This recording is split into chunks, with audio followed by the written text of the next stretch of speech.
Look over to 1 Corinthians chapter 8 and verse 1.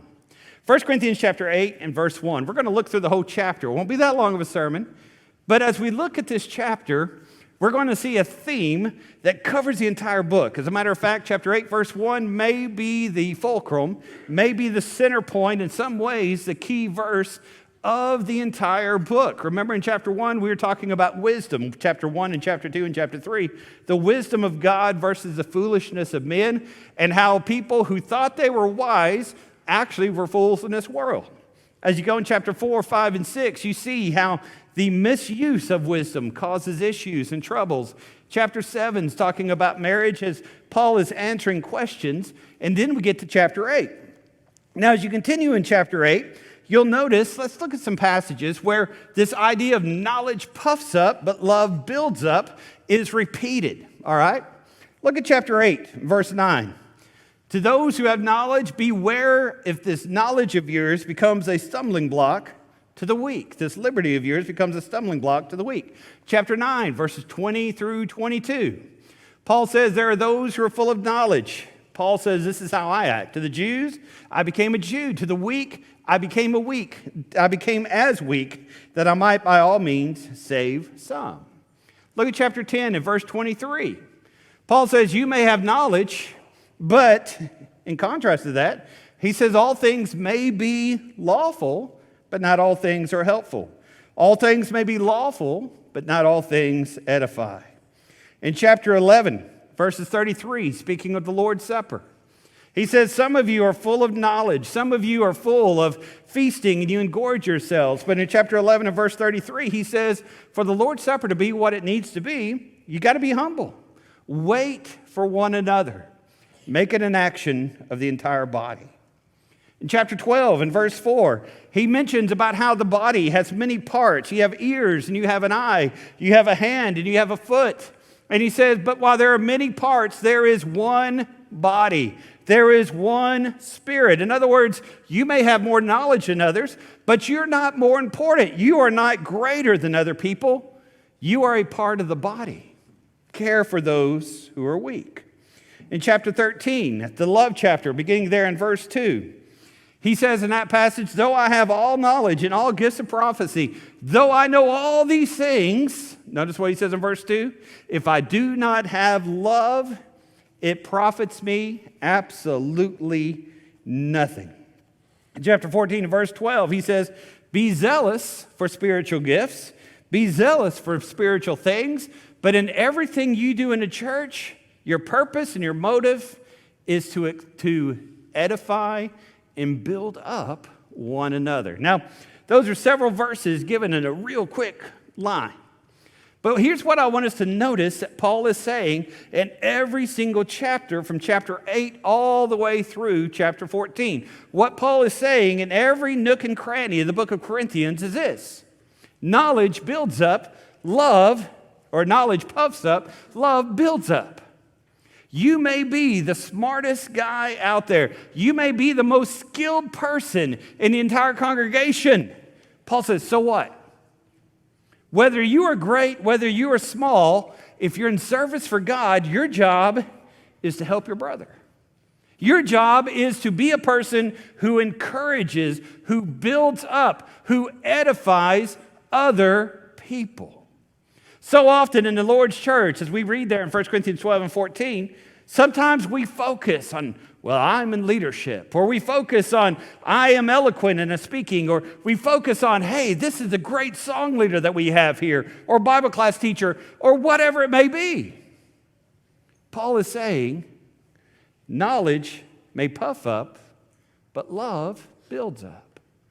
God cares for every single person in his church. And every single person in the body of the Lord matters. Every single person in the body of the Lord is saved by the grace, by the blood, and by the mercy of Christ. And so the ground of the cross is even. The ground of the cross is smooth. And every one of us, whether you're wealthy, whether you're poor, whether you're of one race, whether you're of another, whether you have a past or whether you grew up in a church, every one of us matters to God.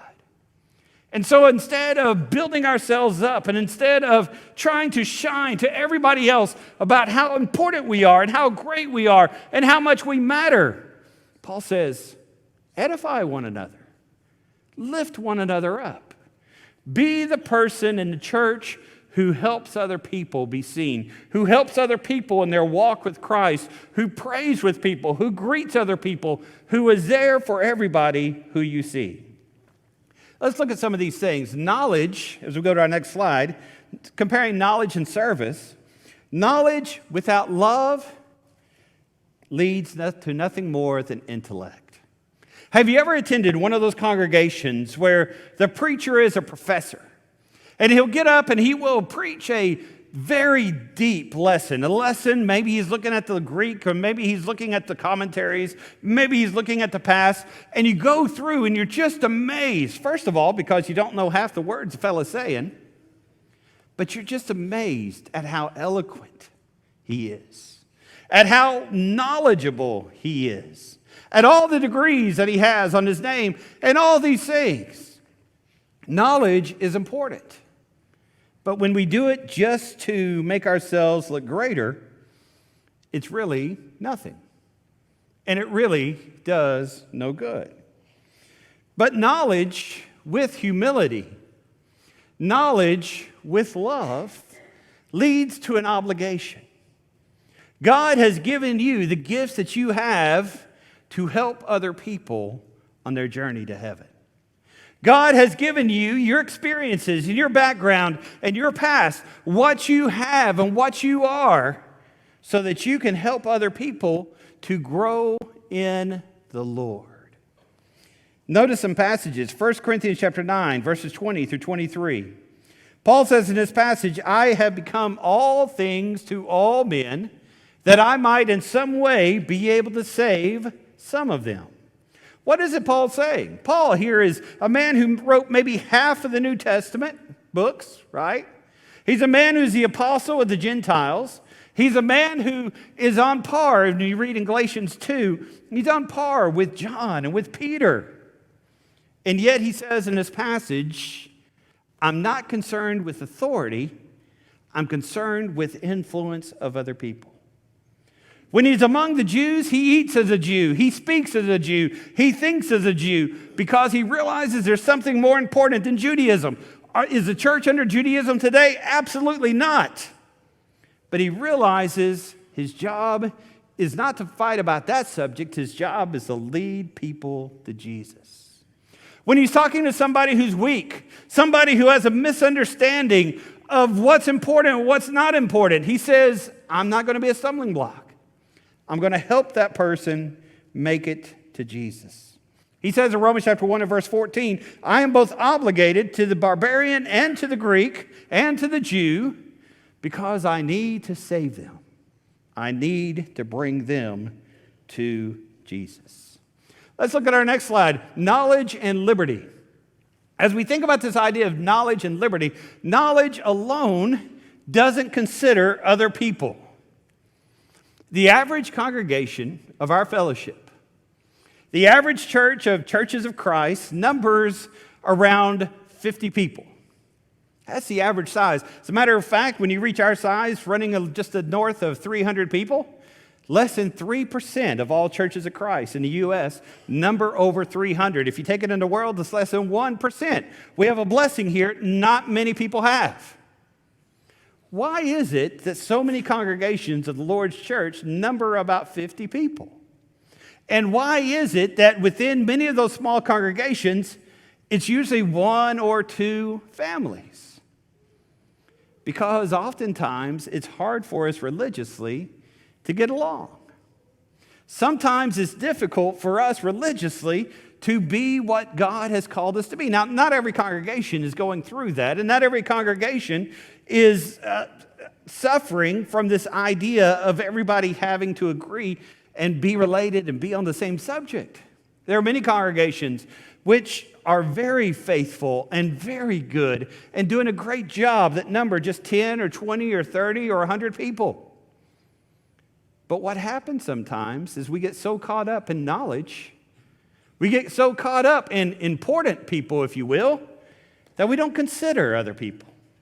We don't consider what other people are going through, what other people are enduring, what is happening here or there or wherever else it may be. And Paul, as he opens this up, says, I want you to see the situation that we have. Look there in verses 1 through 3. Now, concerning things offered to idols, we all have knowledge. Knowledge puffs up, but love builds up. And if anyone thinks he knows anything, he knows nothing, as yet as he should know. If anyone loves God, this is known by him. Here's the situation going on in 1 Corinthians 8. There are people who are eating meat that other people don't like.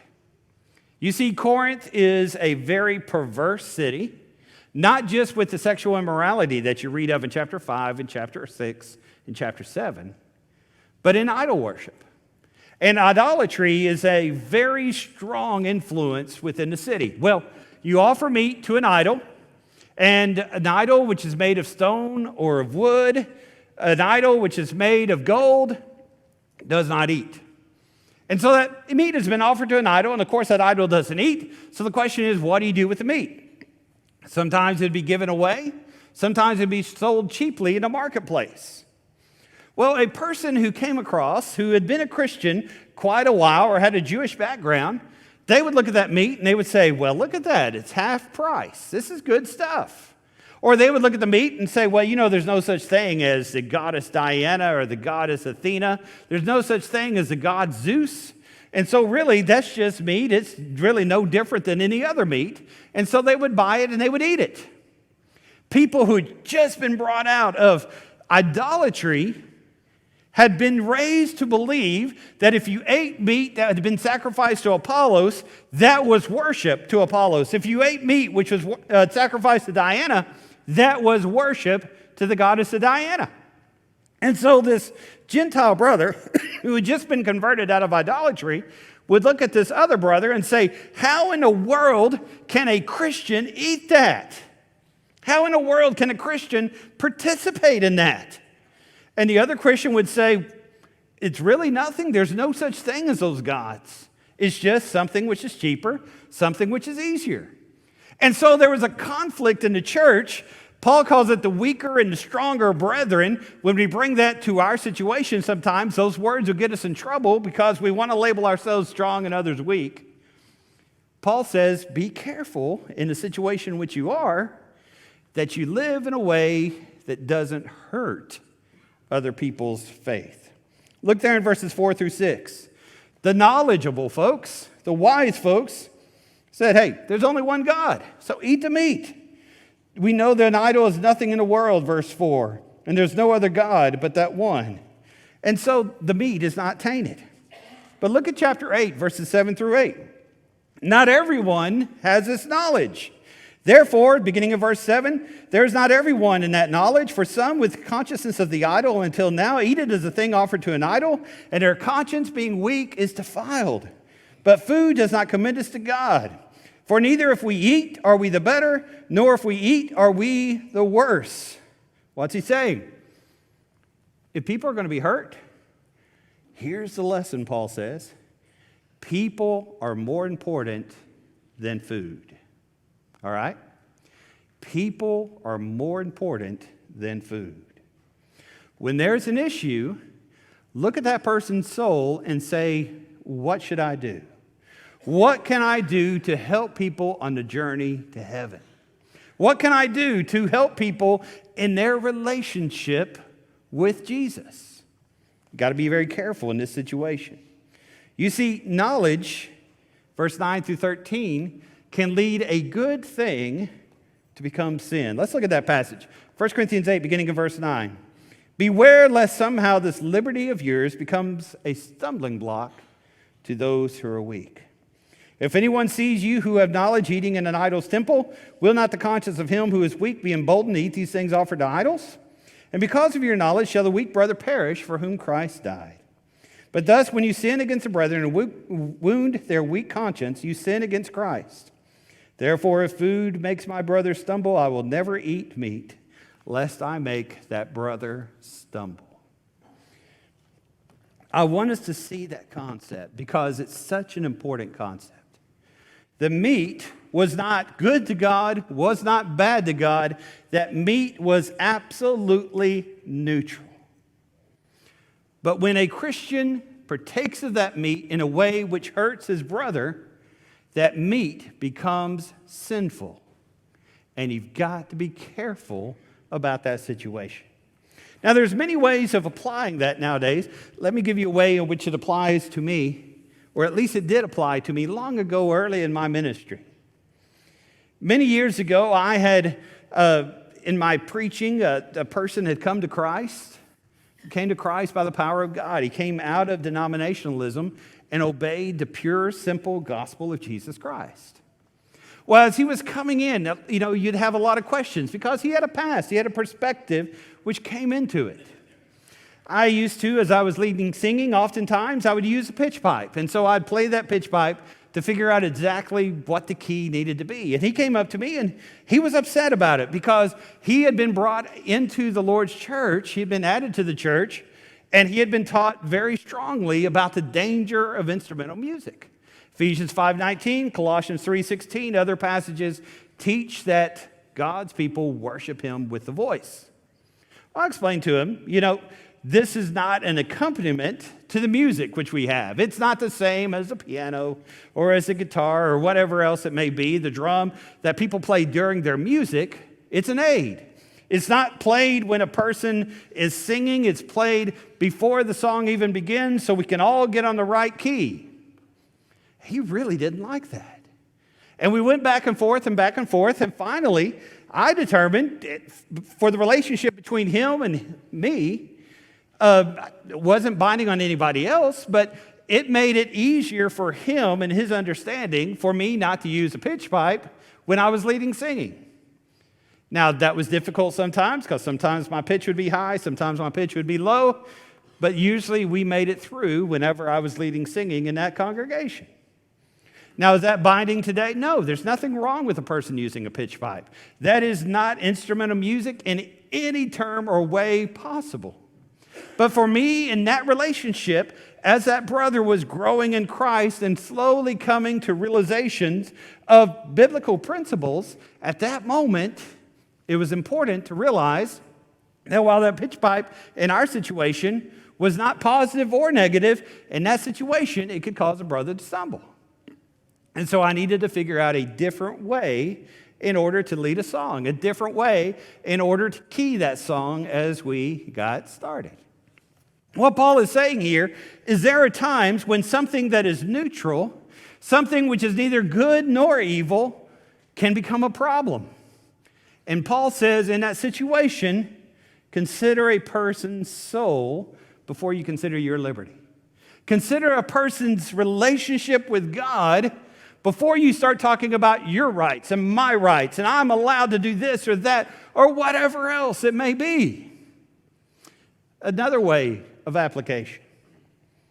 There are many people in the Lord's church who do not understand in any way how a New Testament Christian can vote for the Republican Party. And there's some people who don't see any way that a Christian can vote for the Democratic Party. Every 4 years, very little changes. But every 4 years, we're convinced that they're totally different. There are some times on social media where we get so caught up in the memes and we get so caught up in the sayings and we get so caught up with how silly these candidates are, we drive people away from Christ.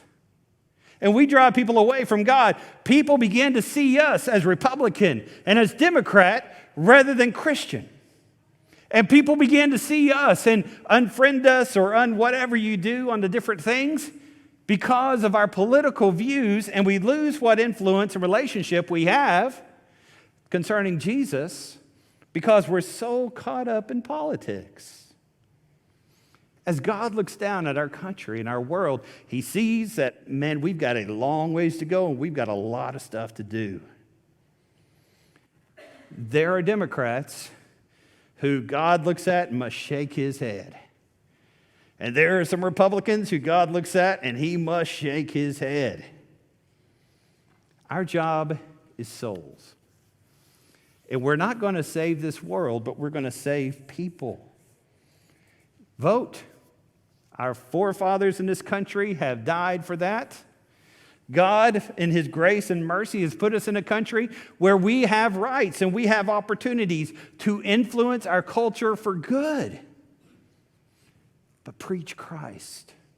Don't be a stumbling block.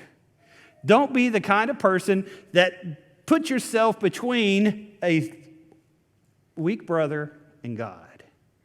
Instead, be a person who helps other people get closer to Jesus. All right, let's go to our third slide. Fourth slide. Next slide. It's one of those. Let's discuss knowledge and love. What does it mean to be a person who doesn't puff themselves up by knowledge, but builds and edifies up a person by love? First of all, in everything that you do, you consider those who are weak. You consider the weaker member. I was a Boy Scout leader for many years. I enjoyed it.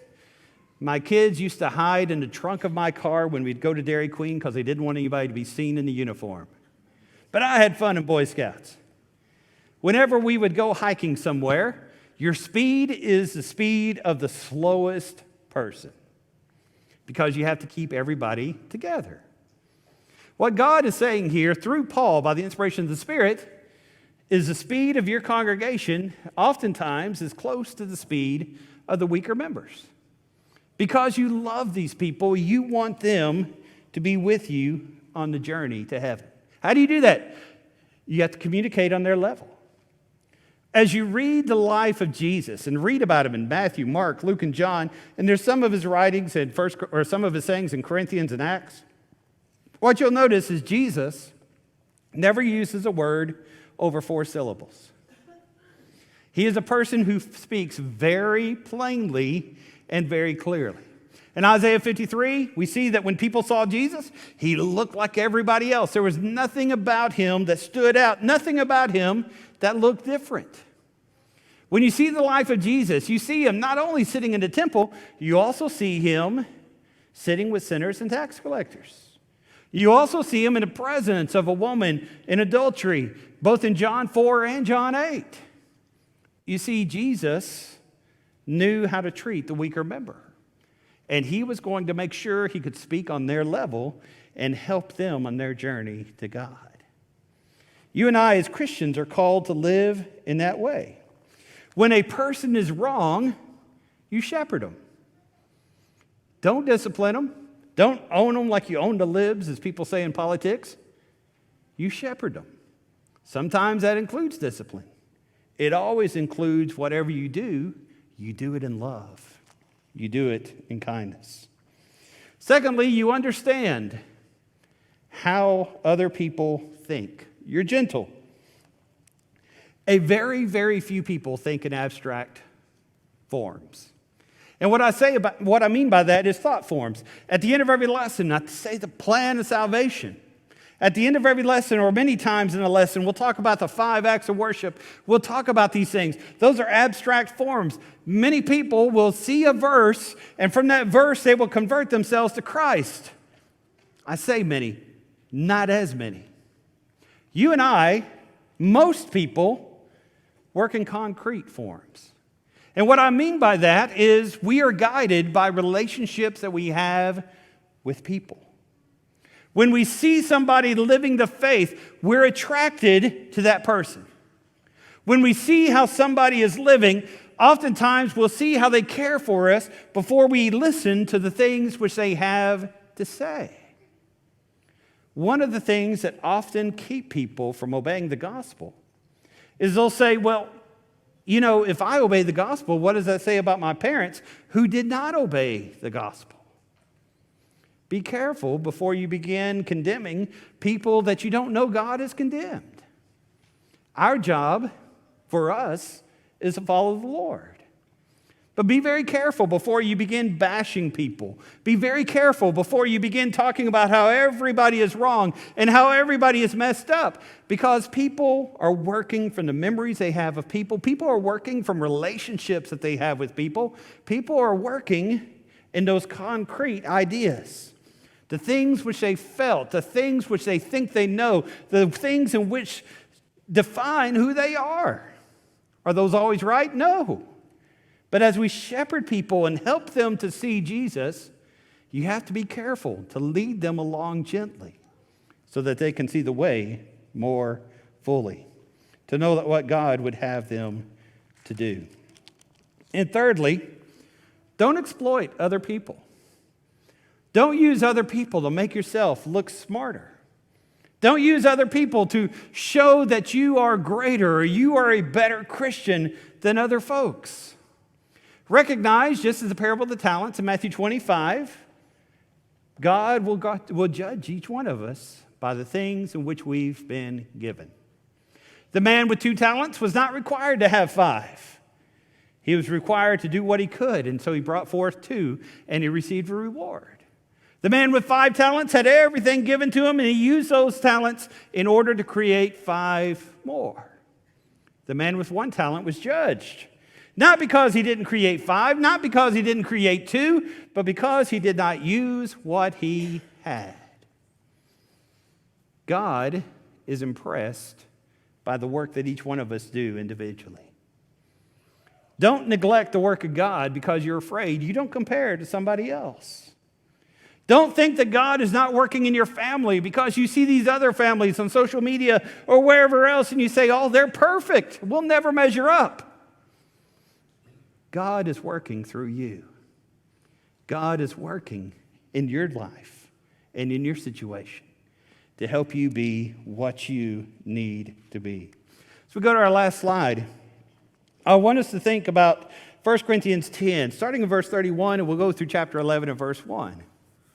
And Paul, as he goes through that section, says, you know, whatever you do, do for the work of the Lord. Live in a way that doesn't cause other people to stumble. Chapter 11 and verse 1, he says, follow me even as I follow Christ. This is a principle that fulfills the entire book of 1 Corinthians.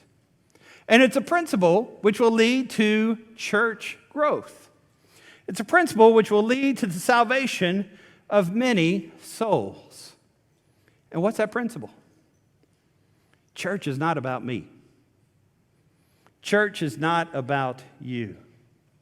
Knowledge may puff up and make us feel important, make us look important, make us think we're important, but it's love.